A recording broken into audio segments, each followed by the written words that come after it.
Welcome বন্ধুরা, সকলকে আমার চ্যানেলে স্বাগত জানাচ্ছি। স্পেশাল এডুকেশন টিচার, প্রাইমারি স্কুলে শিক্ষক নিয়োগ হবে স্পেশাল এডুকেশনের জন্য, এবং সেই বিষয়ে কিন্তু আমরা দেখেছি কিন্তু যে নোটিশ প্রকাশিত হয়েছিল, যেখানে হচ্ছে স্কুল এডুকেশন ডিপার্টমেন্ট থেকে 20 তারিখে যে বলা হয়েছিল কি যে গেজেট আসবে, এই যে টিচার রিক্রুটমেন্ট জন্য স্পেশাল এডুকেশন টিচার রিক্রুটমেন্ট 2025 রুলের জন্য গেজেট নোটিফিকেশান প্রকাশিত হবে, এবং সেই নোটিফিকেশান কিন্তু অলরেডি চলে এসছে। এবং সেই বিষয়ে আজকে হচ্ছে কিন্তু বিস্তারিত আমি এই যে নোটিফিকেশান সম্পর্কে যেটা এসছে গেজেট, এই গেজেটের কিভাবে রিক্রুটমেন্ট হতে চলেছে, টোটাল প্রসেস, কি কি রুল আছে, কি কি নেই, যোগ্যতা কি, বয়স কি, পরীক্ষা পদ্ধতি এবং নিয়োগ পদ্ধতি। সর্বোপরি একটা বিষয় বলি যে এই যে কেস হচ্ছে, বিভিন্ন কেস গত যা হয়েছে সেসব বিষয় কিন্তু মাথায় রেখে একাধিক পরিবর্তন নিয়ে আসা হয়েছে, এবং যেগুলো কাম্য ছিল এবং সেই বিষয়গুলো কিন্তু এসছে। এটা অবশ্যই সকলের জানা জরুরি, এবং পুরো ভিডিওটা অবশ্যই তার জন্য দেখতে হবে। আমি সংক্ষেপে গেজেটটা ধরে যেই বিষয়গুলো দরকার অবশ্যই সেগুলো আমি আলোচনা করে দিচ্ছি। তাহলে চলো আমরা বিষয়টা জেনে নিই। আর যারা আমার চ্যানেল নতুন, অবশ্যই বলবো চ্যানেলটাকে সাবস্ক্রাইব করার জন্য, কারণ শিক্ষা সম্পর্কিত যাবতীয় তথ্য কিন্তু আমার চ্যানেলে সমস্ত সময় দেওয়া হয় এবং আপডেট রাখা হয়। তাহলে চলো আমরা নোটিফিকেশানটা মানে যে গেজেটটা সম্পর্কে বিস্তারিত জেনে নিই। দ্য কলকাতা গেজেট পাবলিশ করা হয়েছে মার্চ 18, 2025 সালে, এবং এখানে কিন্তু বলা হয়েছে কি government of West Bengal school education department থেকে গেজেটটা কিন্তু প্রকাশ করা হয়েছে, এবং এই যে টোটাল রিক্রুটমেন্ট প্রসেস সমস্ত কিছু কিন্তু এই গেজেটের মধ্যে রয়েছে, এবং সেটা কিন্তু আমাদের অবশ্যই জানা দরকার যারা হচ্ছে আমরা স্পেশাল এডুকেশন টিচার হিসাবে রিক্রুটমেন্টের জন্য অংশগ্রহণ করব। দেখো, প্রথমে যেটা দরকার সেটা হচ্ছে নেম অফ দ্য পোস্ট। পোস্টটার নেম হচ্ছে special education teacher in primary school, এটা হচ্ছে পোস্টটা, এটা কিন্তু আমরা জানি। এবং তারপর যেটা আছে কোয়ালিফিকেশন ফর ডাইরেক্ট রিক্রুটমেন্ট। কোয়ালিফিকেশানটা কি? কোয়ালিফিকেশান করার জন্য প্রথমেই কিন্তু যেটা হবে সেটা হচ্ছে ভারতবর্ষে কিন্তু একজন নাগরিক হতে হবে, এবং তার সঙ্গে এই সেন্ট্রাল গভর্নমেন্টের 10/6/2022 সালের নোটিফিকেশান অনুযায়ী কিন্তু প্রত্যেককে তার শিক্ষাগত যোগ্যতার পাশাপাশি RCI অনুমোদিত কিন্তু সংশ্লিষ্ট বিষয়ে প্রশিক্ষণ যদি থাকে তারাই কিন্তু এই রিক্রুটমেন্টে কিন্তু অংশগ্রহণ করতে পারবে। তা না হলে কিন্তু দুটো বিষয়ই লাগবে, যেখানে হচ্ছে শিক্ষাগতা এবং তার সঙ্গে হচ্ছে প্রশিক্ষণ, যেটা হচ্ছে ট্রেনিং। যেহেতু প্রাইমারি স্কুলের টিচার হবে অর্থাৎ তাকে কিন্তু সংশ্লিষ্ট বিষয়ে একটা প্রশিক্ষণ কিন্তু থাকা হচ্ছে ম্যান্ডেটরি। তারপর হচ্ছে এজ লিমিট কি আছে? মিনিমাম 20 ইয়ার্স, অর্থাৎ 20 বছর থেকে ম্যাক্সিমাম 40 ইয়ার্স হচ্ছে। আর কবে হচ্ছে এটা গণনা করা হবে বলছে first day of January of the year of the advertisement. এটা হচ্ছে এজ লিমিট লোয়ার থেকে আপার, এবং তার সঙ্গে কি বলা হয়েছে যে যারা এই যে রিল্যাক্সেশনটা পায় SC ST OBC কিংবা যারা যেভাবে পাবে সেই রিল্যাক্সেশনটা কিন্তু তারা সেভাবে কিন্তু পাবে। এরপর বলছে কি ইনফরমেশন রিগার্ডিং ভ্যাকান্সি, অর্থাৎ কিন্তু এটা কিন্তু খুব ইম্পর্টেন্ট ব্যাপার যেটা বলা হয়েছে। এ বলছে কি যে এই যে যেই ভ্যাকান্সিতে নেওয়া হবে সেটা কিন্তু প্রাইমারি স্কুলের কাউন্সিল সেন্ড করবে হচ্ছে মিডিয়াম ওয়াইজ এবং reservation category wise director of school education ডিপার্টমেন্টে, এবং স্কুল এডুকেশন ডিপার্টমেন্ট সেটা রাজ্য সরকারের কাছে পাঠাবে। রাজ্য সরকার সেটা অনুমোদন দেওয়ার পরেই কিন্তু সেই বিষয়ে কিন্তু রিক্রুটমেন্ট শুরু হবে। এরপর তারপর যেটা আসছে সেটা হচ্ছে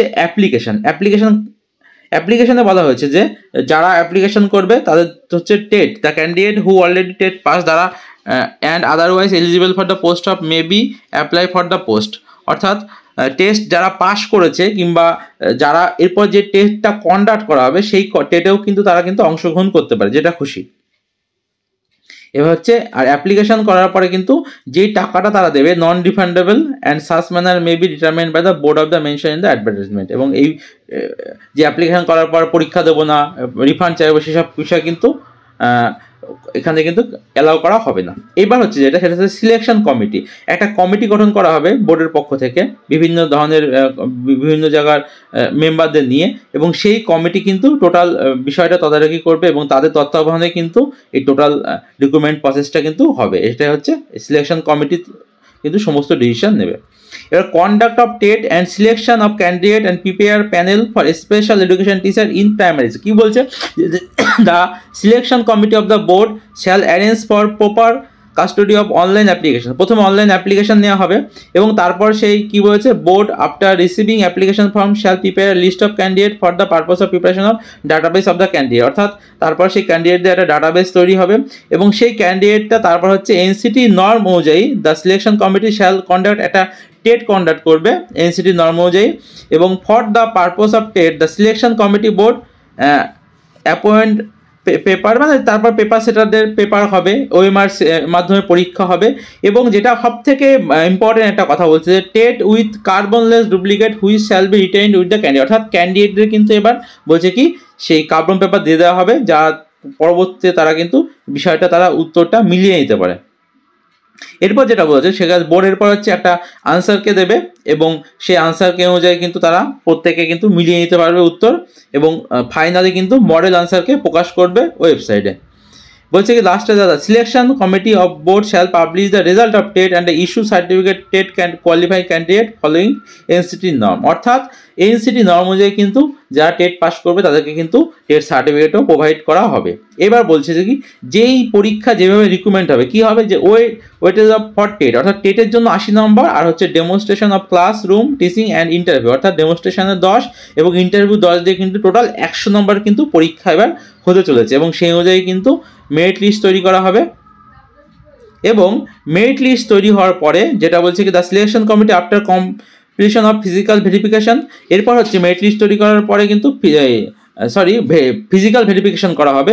ফিজিক্যাল ভেরিফিকেশন হওয়ার পরে কিন্তু তাদের বলেছে যে ডেমনস্ট্রেশন আর ইন্টারভিউ দেওয়া হবে। প্রথমে কি হচ্ছে টেট পরীক্ষা হচ্ছে, টেট পরীক্ষা দেওয়ার পরে টেট সার্টিফিকেট দেওয়া হবে এবং তারপর ডকুমেন্টস ভেরিফিকেশনের জন্য প্রত্যেকে ডাকা হবে। ডকুমেন্টস ভেরিফিকেশন হয়ে যাওয়ার পর কিন্তু বলছে যে ডেমনস্ট্রেশন এবং ইন্টারভিউর জন্য প্রত্যেকে ডাকা হবে, এবং এই ডাকার পরে shall prepare a state wide merit list category wise and medium wise and waiting list medium wise category wise for eligible candidate non included in the selected state wide merit list whose maximum up to 5% of the number of the vacancies, অর্থাৎ merit লিস্টে থেকে waiting list তৈরি করা হবে maximum 5% additional vacancy নিয়ে, সেটা হচ্ছে state wise তৈরি হবে। এবং এরপর কি বলছে such wait listed candidate have no right to claim any recommendation merely because their names have been in the wait list, অর্থাৎ ওয়েটিং লিস্টে থাকলে যে তারা রিক্রুটমেন্ট চাইতে পারবে সেটা কিন্তু করতে পারবে না তারা, যেহেতু ওয়েটিং লিস্ট ক্যান্ডিডেট, এটা কিন্তু খুব ইম্পর্টেন্ট একটা কথা বলেছে। এরপর বলেছে কি যে এরপর যেটা চলে আসি সেটা হচ্ছে কি যে এই মেরিট লিস্ট পাবলিশ হয়ে পরে, এই মেরিট লিস্ট পাবলিশ হওয়ার পরে যে স্টেট ওয়াইজ সেটা ডিস্ট্রিক্ট ওয়াইজে ফরওয়ার্ড করা হবে এবং ডিস্ট্রিক্ট ওয়াইজ থেকে কিন্তু রিক্রুটমেন্ট ওখান থেকে কিন্তু হবে। এইবার এখান থেকে যে বলা হয়েছে যে কি যে কতদিন পর্যন্ত রাখা হয়, বলছে the final marks obtained by the candidate and final marks last select candidate in merit based panel of respective categories. A hard copy of merit based panel contain the name, roll number and marks obtained in each segment of selection by the employee as well as waitlisted candidate duly signed in the authorized officer of the chairman of the selection committee must be preserved in the office and the board 10 years, অর্থাৎ 10 বছর কিন্তু এগুলো প্রত্যেকের নাম, কে কি number পেয়েছে, কি কত কোথায় কি পেয়েছে, টোটাল ডিটেলস কিন্তু পাবলিশ করা হবে এবং সেটা 10 বছর কিন্তু প্রোভাইড করা হবে। আর লাস্ট যেটা বলছে যে panel and waiting list shall remain valid for 1 year, অর্থাৎ যেদিন থেকে পাবলিকেশন হবে রেজাল্ট সেখান থেকে কিন্তু 1 বছর ভ্যালিডিটি থাকবে। এরপর কাউন্সিল রেকমেন্ডেশন অ্যান্ড অ্যাপয়েন্টমেন্ট, এবার কি বলছে যে ডিস্ট্রিক্ট ওয়াইজ প্যানেল পাঠিয়ে দেওয়া হবে এবং সেখান থেকে কিন্তু তাদের কাউন্সিলিং করা হবে, তারপর রেকমেন্ডেশন দেওয়া হবে এবং ফাইনালে কিন্তু অ্যাপয়েন্টমেন্ট দেওয়া হবে। এবার এর মধ্যে যদি কারো কোনো সমস্যা হয় কিংবা কেউ কোনো যদি মিস ইনফরমেশন দিয়ে থাকে তাহলে কিন্তু তার অ্যাপয়েন্টমেন্ট বাতিল করা হবে, এই বিষয়টা কিন্তু ক্লিয়ারলি বলে দেওয়া হয়েছে। এবং এই যে cancellation or withdrawal of recommendation, অর্থাৎ এই যা যা দরকার ছিল আমি টোটালটা বললাম। আর তারপর যদি কখনো যদি সিট না হয়, ফিল আপ না হয়, অর্থাৎ ক্যারি ফরওয়ার্ড অফ ভ্যাকান্সি, কি বলছে the vacancies which are not filled up the unsuitability of candidate or for any other reason as the board may be order mention shall be carried forward for the next recruitment transfer, অর্থাৎ যদি total vacancy যদি fulfil না হয় সেই ভ্যাকান্সিটা কিন্তু বলেছে কি যে নেক্সট রিক্রুটমেন্ট প্রসেসে অথবা ট্রান্সফারে কিন্তু সেটা হচ্ছে ক্যারি করা ফরওয়ার্ড করা হবে। অর্থাৎ এই ছিল হচ্ছে ডিটেলস ইনফরমেশন, যেটা যা বলার ছিল আমি কিন্তু টোটালটাই শেয়ার করলাম এই special education teacher recruitment rule 2025-এ। এবং এরপরে যদি কারো কোনো কমেন্ট থাকে কিংবা জানার কিছু থাকে অবশ্যই কমেন্ট করতে পারো, আমি কিন্তু বলে দেবো।